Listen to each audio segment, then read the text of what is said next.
And I want to revisit a topic we had a few months ago that I feel like didn't get discussed enough or just wasn't getting enough light shedded on it, because AG, Aaron Glenn, defense coordinator of Detroit Lions, has been a highly polarizing figure in Detroit, between Detroit Lions fans. Some people say, hey, he hasn't had the ingredients to make that fresh salad, that's what he likes to say. And some people said, fuck him. Get rid of him. They want to fire him. People are very polarized on the Aaron Glenn topic. They are. Yeah. They are. I know one's in the chat right now. Shout out to Paul Thomas. Make sure you hit that like button. Shout out. But I think at this point in the offseason, or I guess I want to ask you guys, chat as well, do you think that he's finally been given the tools he needs to have a successful defense? Is AG out of the excuse of not having a good roster to work with on that side of the ball? Yes. Yes, I do think so. I think this is the time of reckoning for Aaron Glenn, because we saw the players that took steps last year. Mm-hmm. We know Brian Branch can fill in. He's going to be a great player going forward. Aiden Hutchinson, he's going to be a great player. Lee McNeil, we know what he's going to be when he's healthy now. He's going to be a great pass rusher on the interior defensive line. You know what you're getting in DJ Reader, one of the best defensive tackles in the NFL. Mm-hmm. Ify Melifonwu, we saw what he can be when he's healthy as a playmaker in that back end of the defense. Obviously, we know who Kirby Joseph is and what he brings. Anzalone, you got all of these guys around you now. Yeah. And on top of that, you added pieces to fit what you want to do. You added a Carlton Davis as a big a man coverage cornerback. You added a guy in Marcus Davenport who, like I said, I don't know what my expectations are for him, but when he's healthy, he is a dude who can win one-on-ones. So I'm not giving him the excuse anymore of not having spoiled vegetables and trying to make a salad.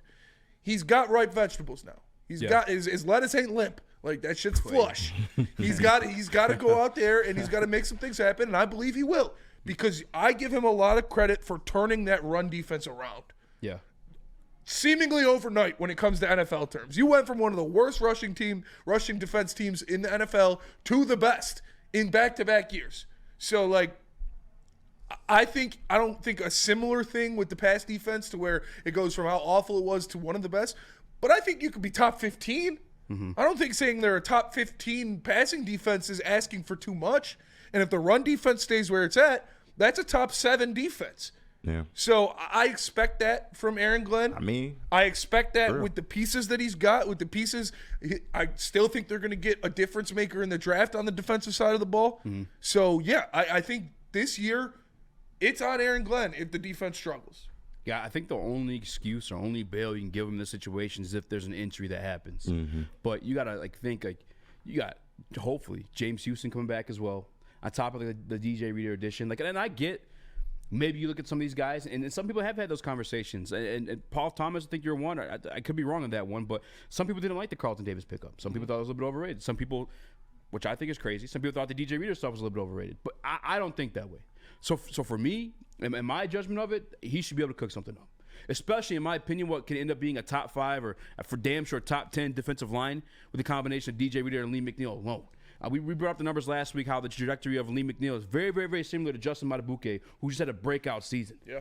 Jadeveon Clowney next to him on the defensive line. Now we got DJ Reader next to him on the defensive line. They have Aiden Hutchinson as well. Also, again, I'll say once more, the return of James Houston, the guy who had, 8 or 9 sacks and just 8 or 9 games played and 33% of the snaps played on the season. For the games that he was in. Mm-hmm.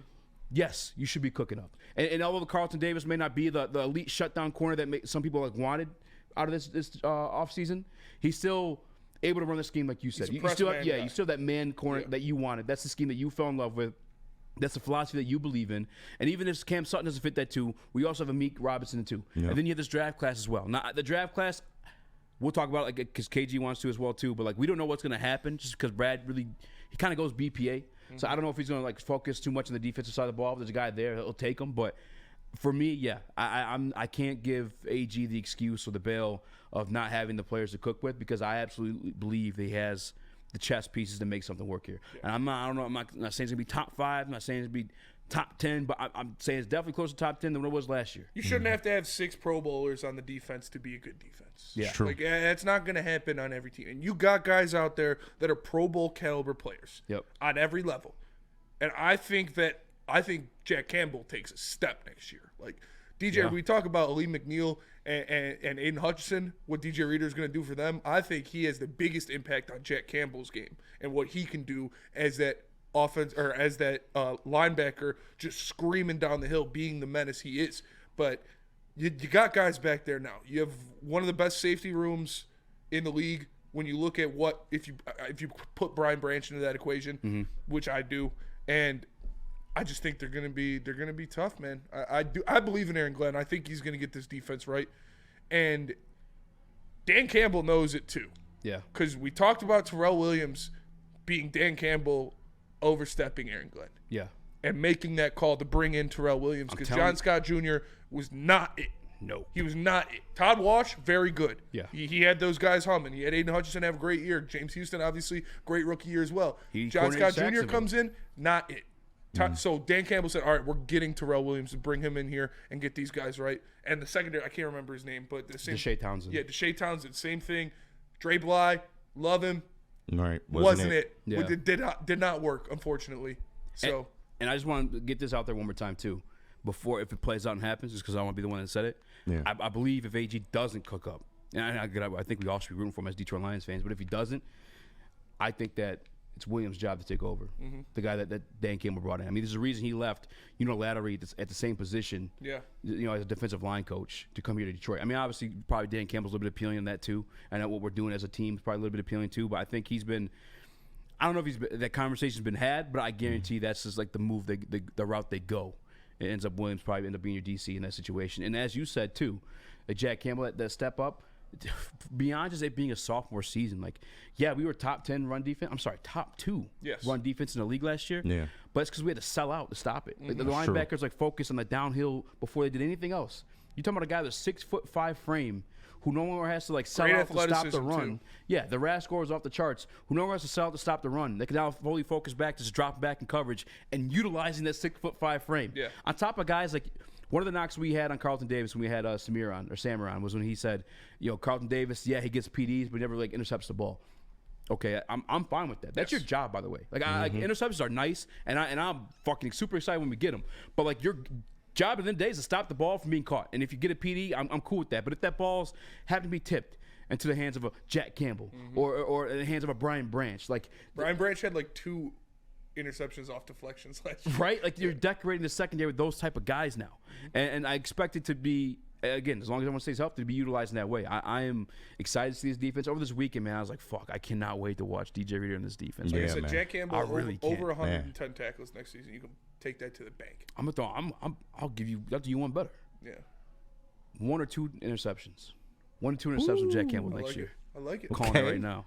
I like that. Big DJ Reader to get a paw up there. Jack Campbell waiting in the middle of the field. Shit. Snap. And I want to see that dude being a menace in the open field with the ball in his hands, fucking running people over. I wouldn't want to tackle. Yeah, dude. Yeah, I wouldn't want none of that either. I'd love to see Jack Campbell on some blitzes. Show off that athleticism that we know he has from that RAS score. I want to see Brian Branch if he made 5. I think that's a great point about our defensive line coach being the guy in waiting, because we saw Aaron Glenn get 3 head coaching interviews this time around. So I wouldn't be surprised if he does have success, if he does go to another team next year where the defensive line coach will step right in. But the thing for Glenn, for me, it's always going to be about pressure. Because we've seen what happens when, this season, we were not really getting home with 4. But when we started dialing up pressure, good things started to happen. So I want Aaron Glenn to remain confident that he will be able to blitz, and I think hopefully he does that. And 27 straight points in the second half of the NFC Championship game, never want to see that again. No. Ever. KG?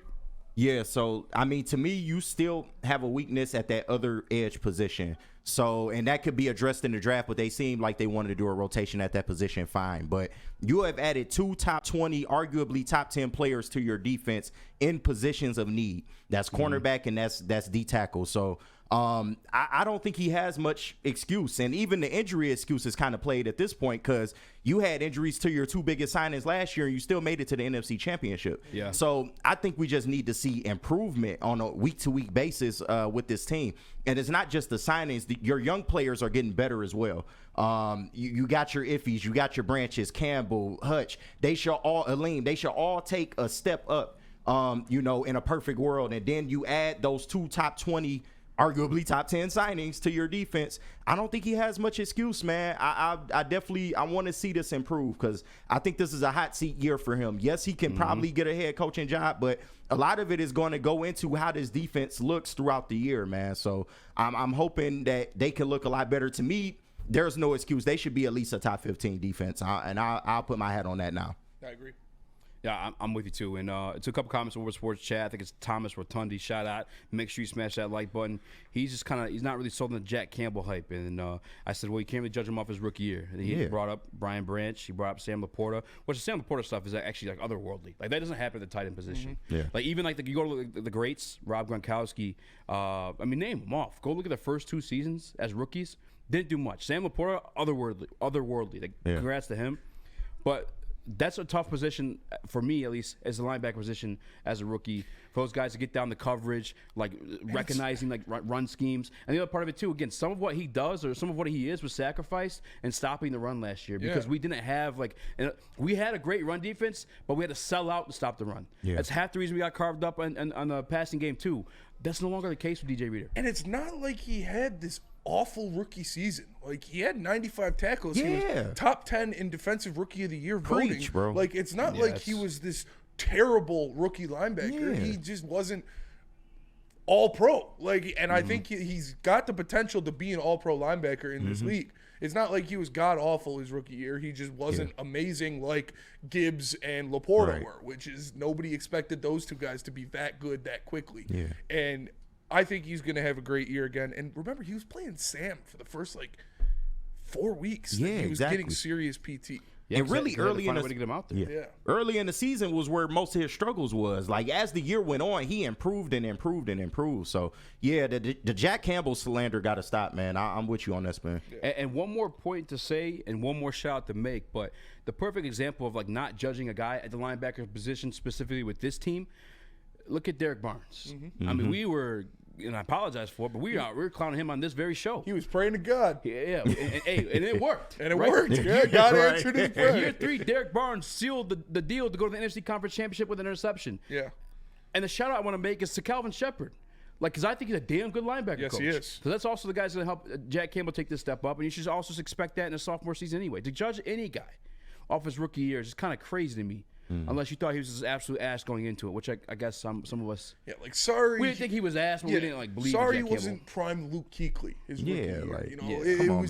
He had a good rookie season. It wasn't amazing like Gibbs or Laporta, which is why I think so many people hate on him and shit on him so much was because of the success of Jahmyr Gibbs, Sam Laporta, and Brian Branch. They're like, oh, Jack Campbell was no, he had a good year. It wasn't a bad year at all. Yeah. Yeah, Jack Campbell in the one game he started last season in place of Alex Anzalone, 9 tackles, 2 TFLs. Yeah, he played lights out. Boom. He was flying around the field. Game, yeah. He was flying around the field making stops. Yeah. So I'm excited for the kid. He's a fantastic athlete. He's got the perfect mentality for a middle linebacker in the NFL. Just an absolute psychopath. Yes, so he is. I love it, dude. I think everybody he's doesn't know that story. Where that comes from is everyone's kind of hyping themselves up for before practice in the game or listening to music, and I guess Jack Campbell just sits in silence and stares at the locker. Yeah. It's a maniac. That's a lunatic. Your middle linebacker needs to be a lunatic in the that's NFL. true. Like all of the best ones are. Ray Lewis, Brian Urlacher, Luke Kuechly. Like you look at all those. You want your corners Patrick talking Willis, shit, like, and you want to be a little bit nervous about your linebacker. Yeah, Right. like, they need to have murderer vibe. Like Ray Lewis was literally a murderer. So it's He beat the allegation. like Fred Warner, Patrick Willis. You look at these guys, dude. They're psychos. And Jack Campbell is of that same elk of mentality. So I love Checks a bus. It's wild. Come on, man.